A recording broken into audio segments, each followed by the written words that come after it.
bienvenue dans le Vercors, un territoire où la nature et l'aventure se rencontrent.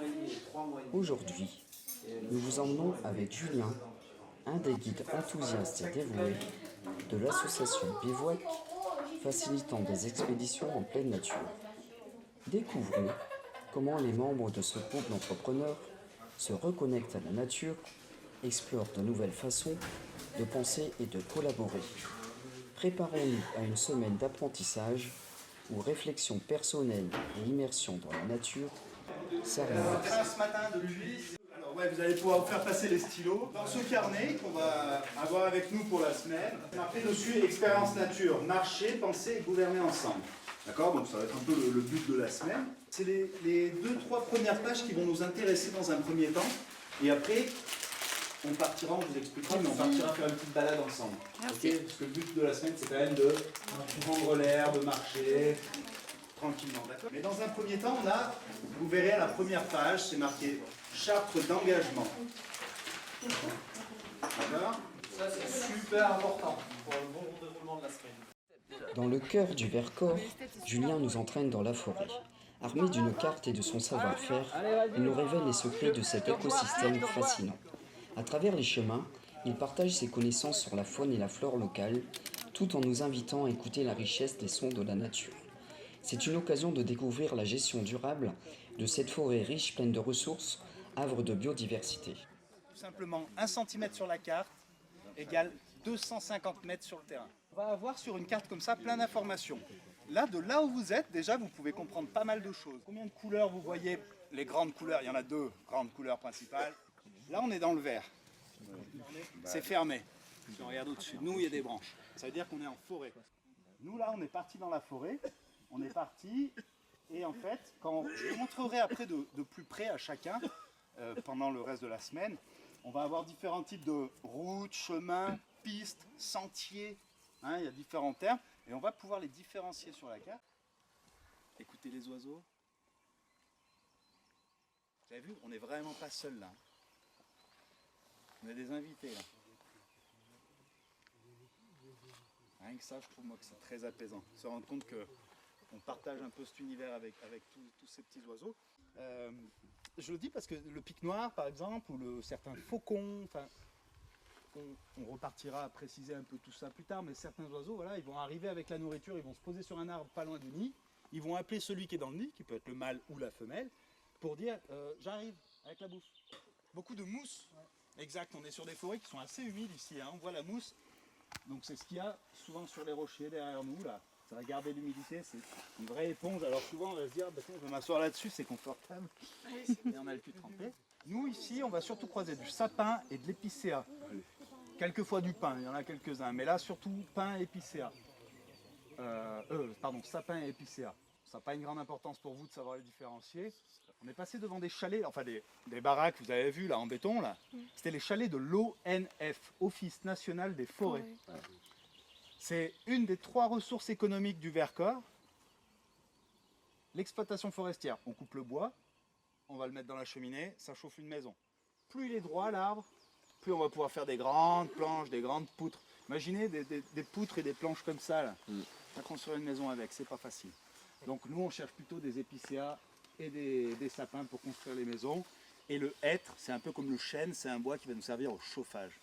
Donc on favorise ce type d'essence d'arbre, on appelle ça une hêtrée sapinière.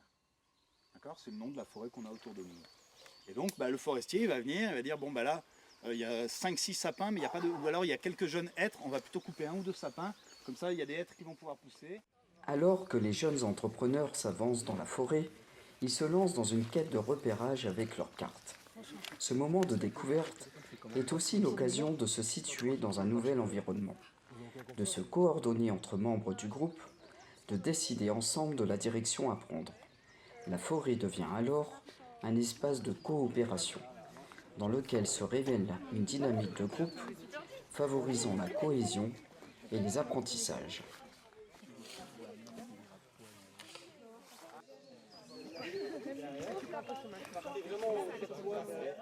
Tu vas compter et après il faudrait compter ses pas. Ouais. Non mais je peux pas compter mes Non, pas. mais je vais t'expliquer.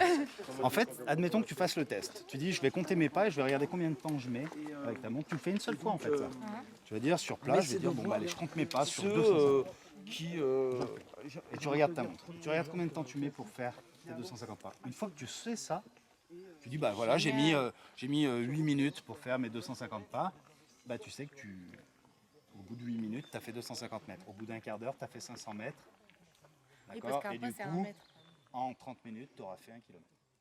Les gens vont faire de la randonnée, ils ont la carte dans le sac, ils arrivent enfin à un carrefour et là ils se disent merde alors attends, on est où? Il n'y a pas de panneau, on est où exactement? On est perdu! On est sur la carte et je lui avais donné un objectif, un endroit où arriver. Donc peut-être que c'était par ici, donc il faut qu'on vérifie 2-3 trucs. Donc le chemin il part à gauche. On cherche un chemin, c'est pour aller poser un piège photo. Faut aller voir. Faut aller voir. Est-ce que tu as vu un chemin là? C'est ça, est-ce que ouais, t'as regardé un peu autour de toi? Ouais, parce que c'est... Tu vois, si je suis votre raisonnement, le chemin, Il est après le virage. Après celui-là. ouais, il est après celui-là. Il est après celui-là, il est entre ce virage et l'autre. Donc pour moi, ce serait là où il y a l'arbre Plutôt coupé. juste là, ouais, par exemple.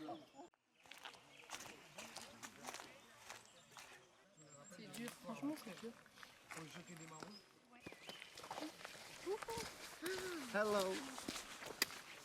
Sur la vidéo, tu vas voir que la queue de l'écureuil.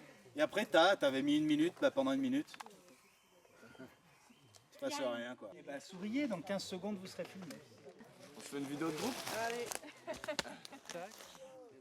Allez, un petit selfie. Il fait déjà le singe là. T'es pas dans la bonne forêt, mec, pour faire le singe. Je vais trop tout à l'heure traduire en langage des signes. Putain, le gros gogol, tu sais. Moi, je sais dire qu'un truc en langage des signes. Ouais. On fait genre, il y a de la Ça veut musique. dire con.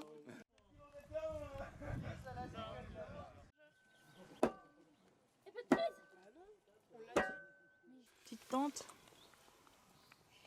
Petite Caro. Petite Anna. Cette nuit, on dort en tente. Ouais. On est dans un hôtel de luxe. Petit mais cosy. Et une vue. Maman. Une vue On n'a pas ça, hein, chez nous. imprenable sur le Vercors. Alors que notre expédition touche à sa fin, les participants partagent leurs ressentis, des enseignements qu'ils ont tirés de cette aventure. Ce séjour a été bien plus qu'une simple immersion dans la nature. Il a été un révélateur de talent et un moment de découverte personnelle. Les jeunes entrepreneurs expriment avec enthousiasme et gratitude les moments forts qu'ils ont vécus, soulignant l'impact de cette expérience sur leur parcours personnel et professionnel. Écoutons leurs témoignages. Et du coup, c'était incroyable et franchement parfait. Et du coup, pour mon projet professionnel, du coup,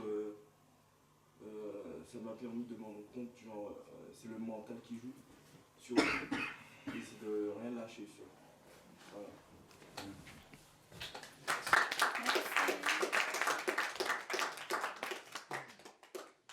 J'ai appris beaucoup sur la personnalité des gens aussi, que je connaissais pas forcément. Donc j'ai beaucoup kiffé.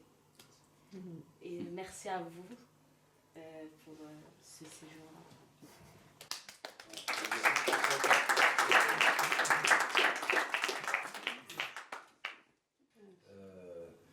Et j'ai envie de dire, ça c'est peut-être des enseignements fondamentaux de cette expédition nature, c'est qu'on lâche prise, on laisse un peu de côté toutes les actions qu'on a prévu de mener dans les prochains jours, dans les prochaines semaines, et ça fait du bien.